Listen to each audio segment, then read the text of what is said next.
বন্ধুরা, আজ আমি বেরিয়ে পড়েছি বহরমপুরের উদ্দেশ্যে। বাড়ি থেকে যখন বার হই তখন 5:30 নাগাদ হবে। আমার যখন কোথাও যাওয়ার টার্গেট নেই, চেষ্টা করি 1-2 ঘন্টা আগে থেকে রেডি হওয়ার। যাই হোক, 16ই জুলাই যখন বার হব ঠিক করেছি, ওই দিন রাতে প্রায় রাত 3টের সময় আমার ঘুম ভাঙে এবং তারপর থেকে আমি আর ঘুমাই না।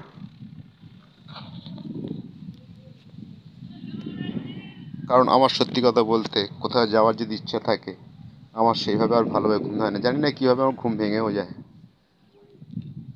হলো কি, ভোর সকাল 5টার সময় বার হলাম। আমার সেই ভাঙা সাইকেল নিয়ে চলে এলাম স্টেশনে। আমার বাড়ি থেকে স্টেশন প্রায় 40 মিনিটের পথ। স্টেশন থেকে ট্রেনও পেয়ে গেলাম। ট্রেন পেয়ে ওখান থেকে ট্রেনেও সেইভাবে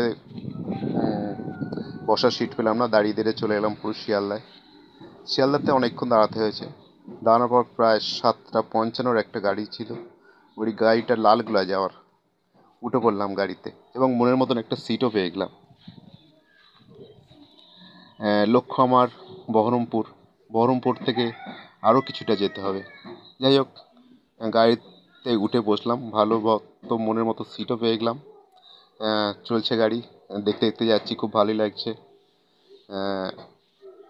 প্রায় শিয়ালদা থেকে প্রায় 45-46টা স্টেশন বহরমপুর।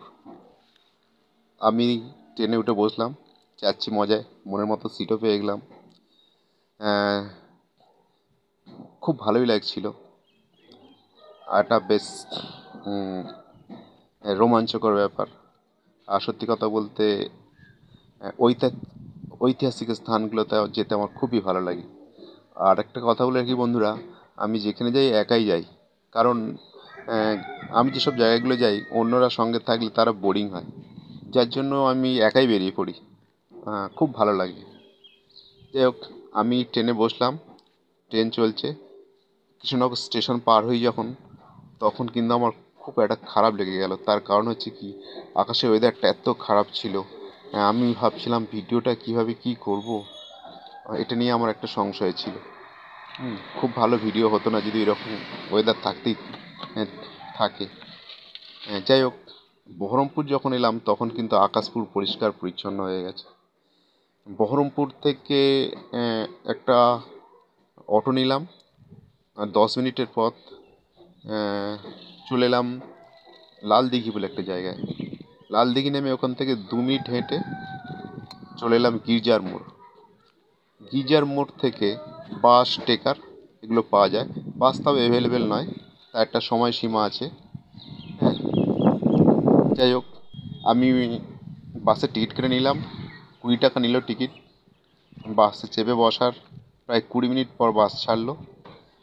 দুদিক দেখতে দেখতে চলে এলাম, খুব ভালো লাগছিল। একদম সেই ঐতিহাসিক জায়গা যেটা আমার স্বপ্ন ছিল আসার।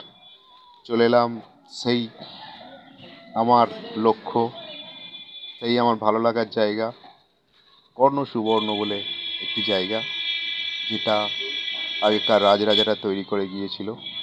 খুব ভালো লাগলো এখানটায়। আর আকাশ রৌদ্র জল ছিল। ভিডিও করছিলাম, ভিডিও ফুটেজ খুব ভালো হচ্ছিল। আর তার সঙ্গে গরমের প্রকোপ ছিল খুবই। যাই হোক, খুব ভালো লাগছিল। আর দূর থেকে 1-2 জন, যে সময় পৌঁছালাম ওখানটায় প্রায় শুনশান ছিল। দূর থেকে যারা দেখছিল তারা হয়তো আমাকে পাগলই ভাবছিল, তার কারণ এত রৌদ্রের মধ্যে আমি ভিডিও করছি। যাই হোক, যে যাই বলে বলুক, আমার তো খুব ভালো লাগে। ওখান থেকে ভিডিও করলাম, অনেকক্ষণ সময় নিলাম ভিডিও করার জন্য। ভিডিও করে ওখানে একটা মোড় মতো আছে, আমি যেখানটায় ভিডিও করছিলাম ওর জায়গাটার নাম হচ্ছে কর্ণ সুবর্ণ। খুব ভালো লেগেছে আমার। পারলে আপনারাও আসুন বন্ধু বান্ধবদের নিয়ে, বন্ধুদের আসার জন্যে উৎসাহ দিন। বন্ধুদের সঙ্গে জায়গাটা নিয়ে আলোচনা করুন, খুব ভালো লাগবে।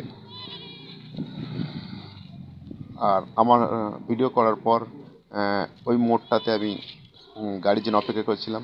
বেশিক্ষণ অপেক্ষা করতে হলো না, প্রায় মিনিট 15-20 মিনিট পর আমি ওখান থেকে ফেরার জন্য একটা ট্রেকার পেয়ে গেলাম।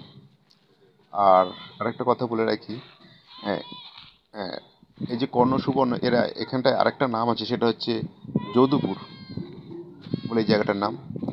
এখান থেকে খুব কাছাকাছি কর্ণ সুবর্ণ স্টেশন আছে।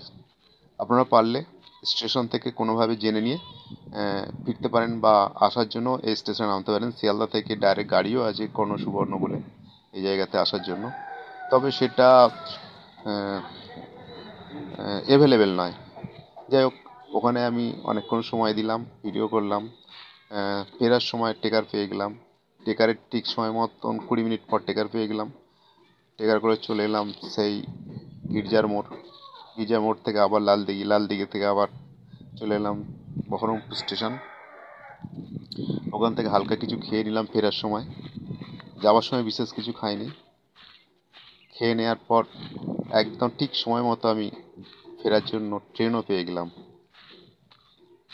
কিন্তু দুঃখের বিষয় এইটাই যে ট্রেনেতে পা রাখার জায়গা ছিল না, এমন অবস্থা।